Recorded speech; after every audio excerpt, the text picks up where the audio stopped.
What's going on, everyone? It's Mike and John back again, and it is your news show. I don't know about you, John, right? But we've got some things we need to just mention quickly. But international breaks are killer, ain't it? It's boring, isn't it, mate? I mean, I've said this many times. There's been time supporting Everton where we couldn't wait for this international break, and we spoke after the Fulham performance, and we've got to wait now till a week tomorrow before Everton play again on the Monday night against Man U, which we're hoping there will be a watch along for, by the way, just to get that in. But yeah, it seems ages, doesn't it, since we beat Fulham? And it's only been a week. It seems absolutely ages. And again, we've got another 7-8 days to go. It's boring. As I said, I've always said, I'd rather watch paint dry. And I'm definitely not watching England today because Pickford's on the bench. Yeah, I mean that was a mad call. That was. I don't think I've seen him on the bench many times. I must say. But anyway, do you know what I'm thinking? It might be. He went down the other night holding his thigh, but he did continue on the game, and maybe Everton have said, "Look, throw him on the bench. You've already secured your place in the World Cup. He's there now. He's there in Armenia. Just put him on the bench and give someone else a go," which I'm happy with. Yeah. Right, before we start, just to shout out our sponsors, Boyz and Aviate. We have got some new watches that have been sent to us, and we will show them off during the watch along. But at the minute, they've got posted to John and not me, which is just I mean, Jesus Christ. My links taken out of it because it'd go round my leg. That's fine. And then the other thing to mention is, of course, we've got our evening with Neville Southall, so we need to be getting on these because the tickets they're going. So, guys, there will be a Black Friday sale as well. We will probably put that out on Monday. So, little discount code will be there, and there'll be a Christmas one as well. So make sure you get yourself a ticket for that. And yeah, that's pretty much it. Just to get straight into the news then, John. Looked like Jake O'Brien picked up an injury, I noticed earlier. Yeah, I think he played 45 minutes, and I thought, I seen it might have been his hamstring, but apparently it looks like it's his calf. He did have an ice pack strapped to it. Listen, and we wanted to speak about this because we've seen Jake O'Brien play it right back for us. We were screaming out for James Garner to start. He did the last game, and fundamentally we kept a clean sheet and won the game. I'm not going to say I'm not bothered he's injured because I am bothered he's injured. But what it does mean now is, depending how bad the injury is, then it's nailed on that you're going to see probably James Garner starting at right back, which we've shouted about for a long time. The only problem I have with it is if we do get an injury at centre-half, we've already got Jared Brandtwaite injured. It does only really leave Jake O'Brien to slot in there. So we've just got to hope and pray. While Jake O'Brien is carrying this injury, we don't know the extent of it. We just hope and pray that we don't get any injuries at centre-half. But it does mean that James Garner's probably going to be nailed on to be our right back for the foreseeable. Yeah, that's fair. And I'll tell you what he's also nailed on, just nicely leading into it, is so me and John a few times have been getting prank calls or calls at stupid times in the morning. And I don't know about you, but they're starting to do my absolute nutting. And I know you've had a few more than me this week. So I just want to say, if there's anyone that watches this channel consistently, stop. Because what he's nailed on is we'll end up going to the police about it because it's royally pissing me off at this point. And what people don't realise is police can easily find and track private numbers. And on some of the occasions, the actual people have forgot to put the, 141 or whatever it is in front of the number. So I've actually got you on WhatsApp. So the point I'm going to make is you stop now or we'll get the police involved because it is annoying me. Well, I had 6 the other night, and they actually went from 4 minutes past 1 in the morning to 6 minutes past 1. Now, my alarm is set for 3:15 to go to work for 4 o'clock. 1 or 2 probably doesn't wake you up, but when you're getting 6 and it lights the room up, it's a fucking joke, in my opinion. Whoever it is have obviously got too much time to waste on the likes of me and you, who are probably getting pissed all day or drinking overnight, staying awake all night and sleeping all day. So while they're getting pissed and we're trying to get some sleep for work, they're disturbing our sleep. And as you're quite right with what you say, Michael, I had 6 one night in the week and I had another 2 last night. I'm never, ever, ever going to answer the private calls. So save your own time and stop doing it, because Michael's got your number. We will go to the police because it's not right. It's, you know, what are you getting out of it? It's an absolute joke. Now, it's gone on for far too long. So if there is anyone, as Michael said, who watches the channel, Michael has got your number. Private numbers can also be traced. I will go to the police as well as Michael, and we will hunt you down and find out who it is. And people will say, well, put your phone on where you can't accept private numbers. I can't do that because I have hospital appointments, doctor's appointments, stuff, and it comes up as a private number. Just stop acting a goat. There you go. There you go. Right, the other thing I wanted to just quickly mention, and I'm almost fed up of talking about him now, but a lot of people have been talking about James Garner being linked with a move away. I think is it Peter O'Rourke? I think he come out earlier saying that he's got 1 year left of his deal. That's incorrect. He's got 1 year plus an option to extend, but he's being linked with Man United and Newcastle. Just out of interest, how much would you sell him for? Well, the thing with James Garner, mate, is you've got the versatility, haven't you? We've seen that at Everton. So, you know, people might laugh at this, but I reckon you should be looking for between 30 and 40 million for James Garner, in my opinion. Now, by all accounts, Everton do want to tie him down to a contract, and we're talking about escalating talks in this international break. I actually don't think James Garner will push for a move. He seems very happy at Everton. Doesn't come across as the sort of player who will rock the boat, will, you know, be in the ear of other players from other clubs.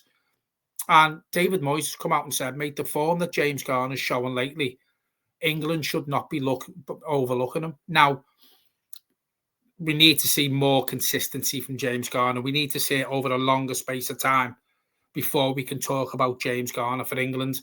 But we spoke on here the other night. It's not a purple patch with James Garner when you've done it since, in my opinion, since David Moyes come in. You've got the versatility. He gives 100%. He doesn't shirk out from anything. You know, he doesn't shirk out the tackles. He doesn't go missing when the rest of the team's playing shit. He always gives 100%. And I never thought I'd be able to say that about James Garner up until the last 8-9 months. You know, I was someone who probably shouted about James Garner not doing it for me, you know, and I've always been quite vocal on that with players. But I think since David Moyes come in, mate, I think the new contract that he's going to be offered is fully deserved, in my opinion. Yeah, I completely agree. And I think it's testament to him, because you are right. We said it in the last video, but we wrote him off. The one thing we didn't talk about in the last video was actually his mentality, because he was written off. I writ him off. It took me a little bit longer than you. Fair enough, it does happen. But you'd wrote him off. Loads of the fan base had written him off. And a bit like Michael Keane this season, he's come back and he's revitalised, and he's not been absorbed by that criticism and that, yeah, get out the club, you know, it's your time to move on, you know, all the comments that you always make as a fan channel, all-wheel drive in there. It's always banter, essentially, but honestly, it's just that you want the best for your football team. But James Garner, as of right now, I mean, in terms of humble pie, I'm on 3/4 of it. I mean, I've literally, the pie is there, mate, and I've got a quarter left, and even that quarter's slowly diminishing. So he's doing a good job for me, and I think you're right. I think he deserves a new deal, and there's a few in that team that deserve a new deal. You know, Garner and Ndiaye, I think he deserves a new deal. The loving he is getting at the minute from social media, I'd argue he's actually putting Everton on the map.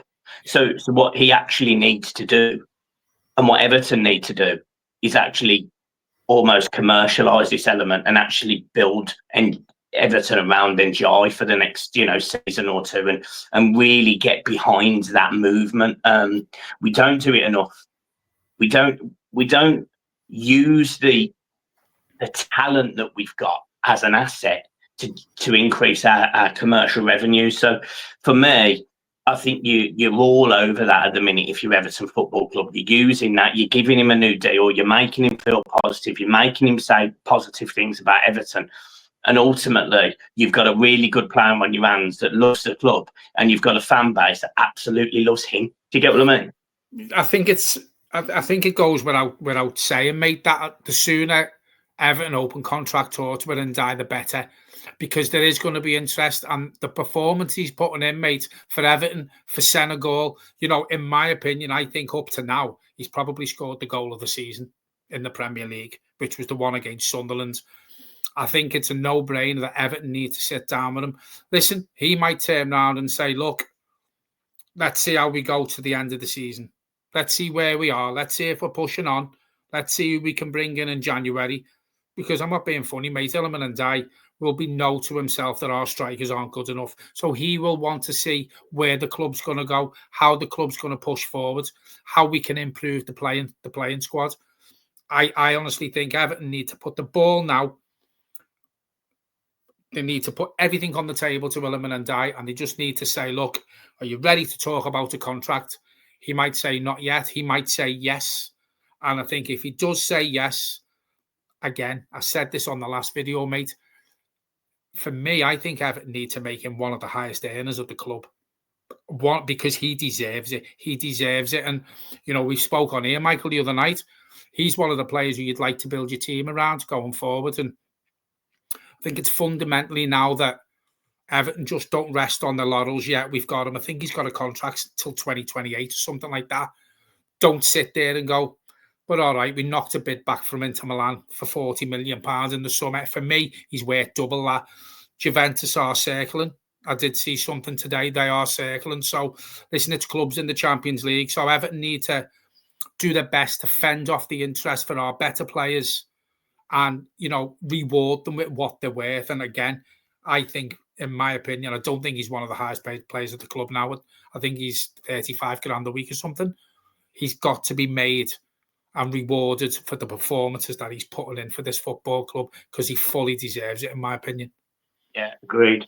The other thing that, because when you're talking about like commercialising these players, which I think is critical, we've got to do it in the right time, the feel-good factors. And, we'd heard recently that Everton Stadium is going to be one of the host stadiums for the Euros.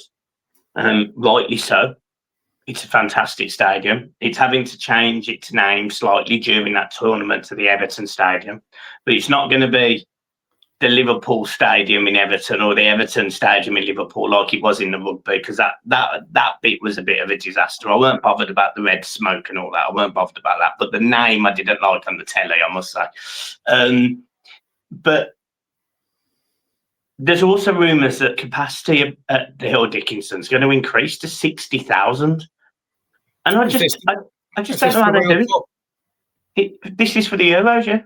Sorry, the Euros. How do they do that? Do they make more stands safe standing?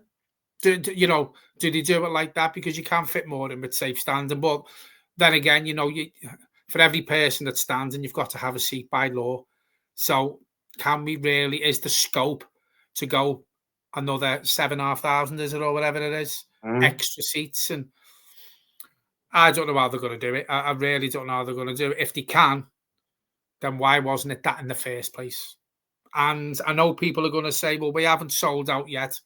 That's by the by, because if it would have been 60,000, which Michael was a big advocate for from day one, it should have been bigger, because you look how many is on the waiting list. Frankie's 12,001 to 15,000 on the season ticket waiting list. So if they can increase that to 60,000 for the Euros, then they should have tried to do it from day one.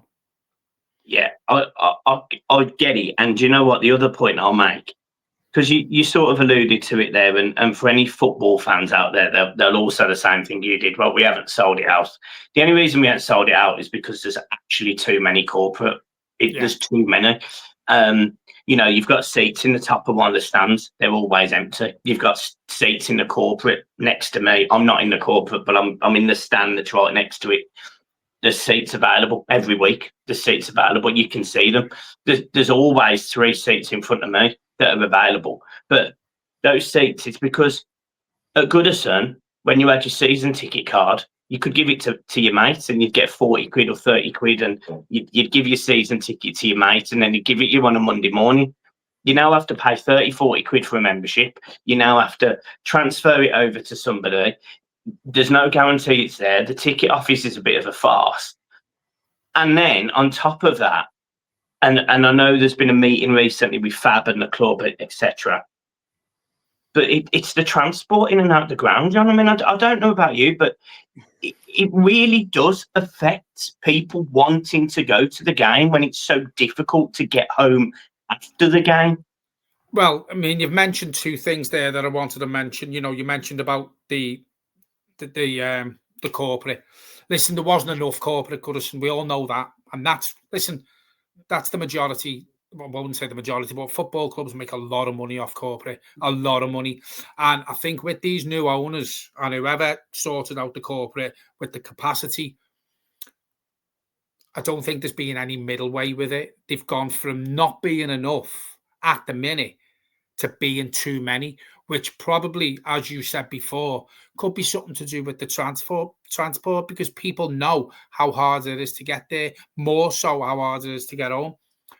But then on the flip side of this, they're talking about increasing the capacity to 60,000 for the Euros. And I'm sitting here saying, and you've said it, should have been 60,000 from day one. Yeah. 52,000 people struggle, mate. Can you imagine an extra 8,000 people?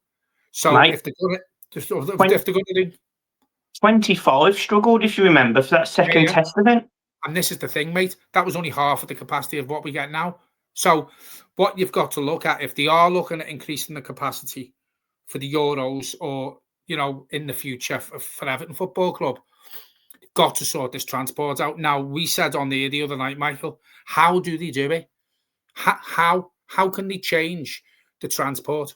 Because they can't build any more roads around there because of the way the road structure is. There's only one way in and one way out, really. Well, to town or to Miller's Bridge, or you walk down the side streets. That's it. But where are you walking to? You're only going to walk to the station, or you're going to go and get one of these buses which sit in traffic for an hour on Boundary Street. So the infrastructure around the ground for transport is absolutely shocking. They've had 7 years to sort this. And the only way around it, in my opinion, and I keep saying this, put a train station closer. Put a train station closer and have one line going to town and have a train every 10 minutes and have another line going towards Bootle and beyond, towards Crosby and stuff, separate directions. Take them into town, take them the other way, to the north and to the south. I think that's the only way they can do it. There's enough land around there. We've got enough docks around there, Michael, to put another train station on there. The lines are there. The train lines are already there from the olden days. All right, they'll need refurbishing. But in my opinion, the only way they can change it is if they put a railway station there. Or, as you've said, put a jetty there or whatever they're called and have a boat coming. One of the Mersey ferries. One of the Mersey ferries, because I'm not being funny, they hardly run anyway because they're always fucked. So when they are working, have one of the Mersey ferries coming, picking up there and taking them to town. That's it. You could probably fit 200 or 300 people onto that, but it's 200 or 300 people less walking towards the Dock Road, Michael. Well, mate, think about it, right? So I thought I tried for this part of the video. I genuinely tried to sit there and work out how you could do that. Now, you have 3 types of people. You have somebody that will walk to the ground. That's going to not be very many. There's going to be people that get public transport, which is yourself. You'll get the train.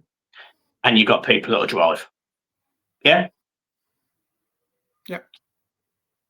Parking around the ground, as we know, is okay. There's places we park at Flyers. There's parking just up the road, just on one of the side streets by Costco. There's enough parking, but that creates that problem with the road. That long road. I can't remember that. You know it, right? It creates that problem. If you literally had 2 tram stops outside that stadium that goes left and goes right, as you rightly said, and you had a big area of land where you could put a massive car park, you could have trams going every 3 or 4 minutes, going like a loop, like an airport loop, literally just from the city centre all the way to wherever you've just mentioned, Miller's Bridge, all the way up there to a big plot of land where there's loads of parking, and just back again. And you do that every match day for 4 hours, 2 hours after the game and 2 hours before the game. And you'll find that less people will park closer to the stadium if they can just hop on one of these little trams that's maybe £1 a go, or you pay for a pass or whatever. You'll find that less people will park there, which means it will take that people element of cars right next to the stadium away to a degree. Or you might lose 30% of it, but that's 30% that helps the roads. Then you mentioned the jetty, putting the dock on the stadium. The stadium is built on a waterway. There is literally, from the one side of the stadium, there is stairs, there's a plateau, and there is a car park. There is nothing stopping anywhere along that. Even in between Nelson Dock, there is nothing stopping there being some form of ferry terminal for small boats, big boats, whatever, to get you from that side of the water to the other side of the water in 20 minutes. I don't know how long it takes, but say that long. There is nothing stopping it at all, nothing. And until they get it right, I think you're going to have. I think you're going to have people being put off going, and that's a shame. Especially as well, by the way, when we're on telly so much. I mean, I don't know about you, but we've never been on telly so much. Said that to Paul Crew the other day in the group, didn't I? I've never seen us on the telly so much. I mean, I think we've had 2-3 o'clock kickoffs on a Saturday this season. Mad. You know, and you're going back to what you were saying there about the transport links. You know, when we were talking about increasing the capacity, I don't think we can even think about increasing the capacity until the transport's sorted out, because we, honest to God, mate, you know, we had people who went to the rugby who only go there as a one-off, moaning about the transport. You've got people who do it all the time. You know, you've got to do that drive. You've got to get away from Flyers. You do it right out the car park. You're stuck on that top road. An hour. Literally, it has added an hour to my drive home every game. So instead of it taking 2.5 hours, it takes 3.5 hours. Easy. Yeah. I just think they need to look at it, mate. You know, and as you said, the Fab have sat down with them. So we haven't heard what's come from that meeting yet, but hopefully we will hear from that. And I think we need some positive news about the transport structure around the club, around the ground, mate. Yeah, I agree. I haven't got anything else to add apart from we've been linked with the Irish striker Troy Parrot. He's ripping it up by all accounts. He's playing abroad. He's doing really well. I think he scored a hat full of goals during this international break. He scored 5 goals in 2 games, I think. Yeah, I mean, are you in that conversation? Are you out that conversation? Where's your head at? Well, you know, various rumours and reports are linking Everton with him, but you said something before we come on here to do the video that we've spoke quite openly about we need a Premier League proven striker to help the strikers that we've got at the club to come in January, to score the goals, to come in and hit the ground running. Now,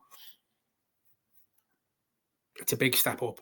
The Premier League is a big step up. You've seen it with Tierno Barry, you've seen it with Beto, you know, and you've also seen what David Moyes tends to do with strikers as well. He hasn't really got a good track record with strikers, which then makes me think what he's doing with Tyler Diblin, because Parrot's only a young lad. You know, we may bring him in and it'll be another one for the future. But we've spoke on here many, many times, Michael. We've got quite a few players there for the future now. Adam Asnu, Tyler Dibblin apparently is one for the future. Merlin Roll, even though he looks like he's nearly ready to start games. But we need players to come in here and now and ready to hit the ground running to score us more goals. So if we do go after Parrot, I think it will be another one for the future. But yeah, he's ripping it up, mate. But big step up. And listen, we scored 5 goals at international level. He's doing well. But I think we need to look for more experience for the time being.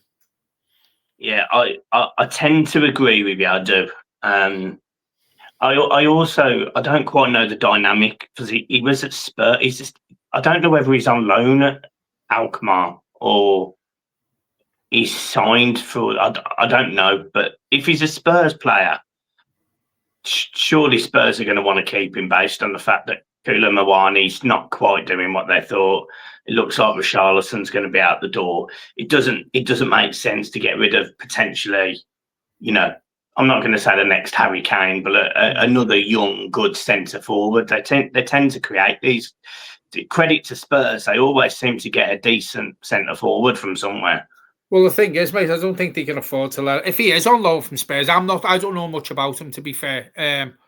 But when you look at the Spurs forwards at the minute, if he is from Spurs, I think they've got Solanke at Spurs. He's struggling a bit. As you say, you mentioned Richarlison. They've lost Son. They lost Harry Kane. So if they've got a player out on loan who's ripping it up like that and scoring goals, then I think they probably need to look at keeping him because we know, and we've said on here many times, and listen, Everton Football Club are a club like at first hands. We know how hard it is to bring strikers in because we know how many times have we said on here, when was the last time we had a top striker, who's come in and you consistently have a bet on him to score your goals? Probably Romelu Lukaku. So we haven't got a great record with strikers ourselves, and maybe Parrot will look at that. He's only got to look at how the strikers have done at Everton Football Club in recent years for them to look at it and go, why don't the strikers hit the ground running there? Why don't they score more goals? And then he might look at how Tyler Dibblin is, not going to say getting treated because we don't know the full story about Tyler Dibblin for us to say David Moyes is treating him bad, but obviously something's not right with Tyler Dibblin, and I think it will put young players off who haven't a link with when they look at the club and how certain players are struggling. Adam Asnu's another one. He's not getting a sniff. So it's going to be hard for Everton to attract young players, I think, in my opinion, unless they've played in the Premier League before, and they know what it's all about. They know the rough and tumble. I think it's going to be hard to attract top young players to Everton at the minute, who can come in and rip the Premier League up, because we haven't got a great record, have we? Yeah, and I was looking, and I'm not 100% on this, but I have a funny feeling Portugal are out. Or are they in the playoffs? It's I was looking. I don't understand the structure of these things anymore. Mate, honestly, I used to love it when it was just a group stage and the top 2 go through. That's it. Yeah. But I like easiness. More games now, mate. This is what they're looking at. More games. But do you know what, right? I actually sit there and I think, some of these footballers, right? I was looking, some of these footballers play 70 games a season. And I know they get paid a lot of money. I know they do. I know what people will say. They get paid a lot of money to kick a ball around a gully. But, mate, these are athletes at the very top level. Their body is so in tune with everything that it must be difficult, it must be difficult. Mate, whether they're highly paid or not, it doesn't matter whether they're on pennies or whether they're well paid. In my opinion, mate, 70 games is a lot of football, because the training as well. Listen to the crying down there. It's hard, and you get players moaning. I think it's going to come to the point, mate, where players will refuse, and they're going to ask it to be written in their contracts that they can only play a certain amount of games a season. It's going to come to that. If these players carry on getting pushed to 70 games a season, they're going to say, right, we'll forfeit some of our wages. I only want to play 45 games this season, 50 games at the most. Yeah. Yeah, I think that's a fair. Send that to John. There you go, mate. You should get yourself a job for the BBC. You might be able to sort the problems they've got out. Joking. Hey, mate, to tell you what, the way it's going, we won't have to pay our telly license much longer. No. Right, look, we will leave it there, guys. As we mentioned at the start, make sure you get over to our Neville Southall night. The link is in the description below. It is on Eventbrite, and we will reshare the poster everywhere. There is a few events going on by different channels and things. So make sure you support them. You know, it's important for all of us that we try and support each other. We all do good things. We try to do good things, and we try to support people as much as we can, and we try to put these events on so you enjoy them, and it's our first one. So if you could show us some love, we'd appreciate it. It's a nice Christmas present as well, to be fair. But an evening with Neville Southall is definitely not a bad present, is it? A few pints, get John on a karaoke. There we go. Everyone's laughing. So look, we will leave it there. Make sure you hit the like and subscribe, guys. Thank you so much for your support recently. We have hit 18,000 subscribers. So we are flying. So your love is definitely being noticed, and may it continue. We love you too. Up the toffees. See you soon.